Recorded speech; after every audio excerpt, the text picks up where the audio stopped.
Water signs, tignan po natin kung ano ang mensahe para sa iyo ngayong araw. Keep in mind po na ito ay general reading lamang, so hindi po lahat ay makaka-relate, so be open-minded. Sa mga hindi pa po nakasubscribe dito sa ating channel, please subscribe na po kayo and palike na din po ng ating video. At sa mga nais naman pong mag-avail ng ating private readings, Lucky Stones and Amulet, makikita nyo po yung link sa description box below. Tarot Intentions by Aliana Reyes, this is for you. Water signs, tignan po natin kung ano ang mensahe para sa iyo ngayong araw na ito. Tignan po natin. Okay. Cancer, Pisces, and Scorpio. Mayroon tayo ditong courtship. So, pwedeng may nililigawan kayo, may naliligaw sa inyo, meron dito punta ng punta sa bahay, sa apartment, sa tinutuluyan po ninyo. Ayan, parang itong taong to ay hindi titigil. Pwede rin naman na kayo ito, pinupursu nyo po talaga yung inyong mga gusto sa buhay, yung inyong mga layunin, yung inyong mga goals. Tignan natin, so pwedeng ganado kayo, water signs na kumilos ngayong araw na ito. Mayroon tayo ditong mature woman, okay? So, ayan po, pwedeng, mas, ano na ba kayo ngayon? Mas, mayroon na kayong experience sa mga bagay-bagay po.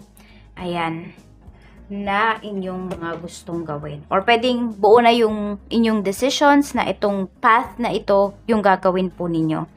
Ayan. So, tingnan natin. Pwedeng may ka-deal kayo ngayon na mature woman. Hindi ko alam kung ano ba yung inaalok sa inyo or inaalok nyo dito sa taong ito. Water signs. Ayan po. Okay. So, pwedeng parents nyo ito or mama nyo, nanay nyo. Water signs. Pwedeng sinasabihan mo siya or inaalok mo siya na tumira na lamang po sa inyo. So, pwedeng meron dito is malayo po kayo sa inyong family. So, pwedeng nag-iisa yung mother mo. Kaya yung iba dito sa inyo, niyayaya nyo na, sa inyo na lang tumira. Pero kasi 'di ba may mga matatanda po na ayaw talaga nilang iwan yung sabi natin yung ancestral house, yung matandang bahay. Kaya pwedeng nahihirapan ka dito. Tingnan natin. Mayroon tayo ditong judication. May nilalaban talaga kayo dito. Water signs. Yun nga, pwedeng nakikipag-usap talaga, nakikipag-negotiate kayo dito. Tignan nyo, meron kayong kinakausap talaga. Yung iba po sa inyo, pwedeng dadaan na ito sa legal case or legal matters na dadaanan nyo na yan sa legal procedure. Yan po, para siguro wala kayong talo dito. Alam nyo po yan. At para malinis lahat. Mayroon tayo ditong unexpected income. Okay? So, ayan po, pwedeng meron kayong marireceive dito. Kung meron man po kayong legal cases na ginagawa dito or nilalakad pala, is pwede po na yan ay aayon sa inyo. Water signs ngayon. So, pwedeng kayo po yung mananalo. Ayan, meron ditong ibibigay sa'yo. May tawag dyan eh. Kung ano yung tawag sa pera na yan. Hindi ko lang matandaan kung ano. So, tignan po natin. Spirit guide. Or kung meron kayong interview, pwedeng mag-start na kayo agad-agad. As in, ganun po kabilis. Tignan natin. Ano pa po ang mensahe natin? Spirit guide for water signs. Tignan po natin what is courtship. Ano itong courtship? The garden. Teamwork. Ayun. So, meron dito, pwedeng katrabaho mo na sinasabi sa'yo na, uy, sumama ka na lang sa ano namin, sa team namin. Matutulungan ka namin, etc. So, pwedeng nililigawan po kayo dito. Or meron talaga dyan sa trabaho po ninyo na tulungan talaga kayo. Ayan po. Pwedeng mayroong inaayos dito na program, na party, na event. Yan po. Kaya ito, meron dito parang humahanap kayo ng sponsors. Hindi ko lang alam kung ano ba tong event na gagawin po ninyo. Water signs. Tingnan natin. Or pwedeng ito ay about sa scholarship. Baka nag-a-apply po yung iba sa inyo. Meron tayo ditong the moon. Pagdating naman po ito kay mature woman. So, medyo ano ito, may isang tao dito, pwedeng unstable yung kanyang emotions, yung kanyang isipan ngayon. So, parang pagtatanungin mo, yes, pero pag tinanong mo, tomorrow, ay iba na yung sagot niya. So, ayan po. Medyo nagpapadala yung taong to sa kanyang emotions. This could be you, this could be someone nakadeal po ninyo, water signs, ngayong araw na ito. So, we have the Clove, conflict, opposition, drama. So, ayan. medyo madrama ang araw ninyo ngayon, pwede ngang merong mga hindi pagkakaunawaan or meron pa nga dito iiyak ngayong araw or maluluha kayo kasi yung gusto ninyong mangyari, hindi siya nangyayari, na-frustrate yung iba sa inyo. Meron tayo ditong The Key, Liberation, Destiny, Resolution. Ayan po.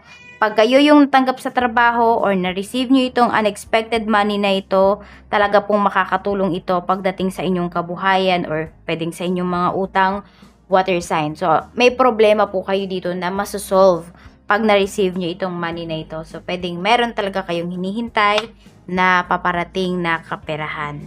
So, tignan natin, Spirit Guide. Ayan, meron dito, nagbebenta ba kayo ng mga, ito, parang meron kasi kayong binibenta. So, pwede na merong mag-message sa inyo. Kaya lang baka tawaran po kayo ng sobra-sobra. Tignan nyo rin kasi baka palugi na talaga. Ayun, may nakikita ko ditong bentang palugi. Basta parang mabili lang yung products po ninyo. Tignan natin. Spirit Guide, ano pa po yung mensahe natin? Mensahe po natin for water signs pagdating sa trabaho. Spirit Guide, pagdating po sa trabaho, we have the crossroads. Ayan, may pagdadalawang isip po. Pwedeng hindi lang kasi isa yung lumalapit sa'yo dito. Water signs, pwedeng dalawang company or could be dalawang team yung gustong makasama ka dito. We have the bouquet. So, may offer po talaga kayo na marireceive dito ngayong araw. Kaya lang, nagdadalawang isip talaga. So, pag-isipan nyo pong mabuti, it's up to you pa rin kung ano ba yung desisyon na gagawin ninyo. Pagdating sa money, we have the key. So, marami talaga ngayon ay nangangailangan ng pera, ng kaperahan. So, maganda naman po yung inyong, sabihin natin, yung sales ninyo ngayong araw na ito, water signs. Tapos, yan, si mature woman, pwedeng makatulong po yan sa inyo. Pwede po na yan ay mother mo. So, pwedeng siya talaga yung kilala. So, meron dito pwedeng ano siya, parang pamanang business po sa inyo. Ayan o, parang siguro pag nakikita siya ng mga tao, mas marami kayong sales or pwede na kung sino man itong mas matanda po sa inyo or matanda po na katulong po ninyo dyan sa inyong negosyo. Talagang pag nandyan siya, maganda po yung flow ng money dyan sa inyong business. Ayan. So, tignan pa po natin ano pa ang mensahe, Spirit Guide. Pwede naman na kayo yan. Basta nagiging hands-on kayo or tuwing hands-on kayo sa business ninyo, talagang maganda yung flow. Mayroon tayo ditong the clouds pagdating naman sa finances.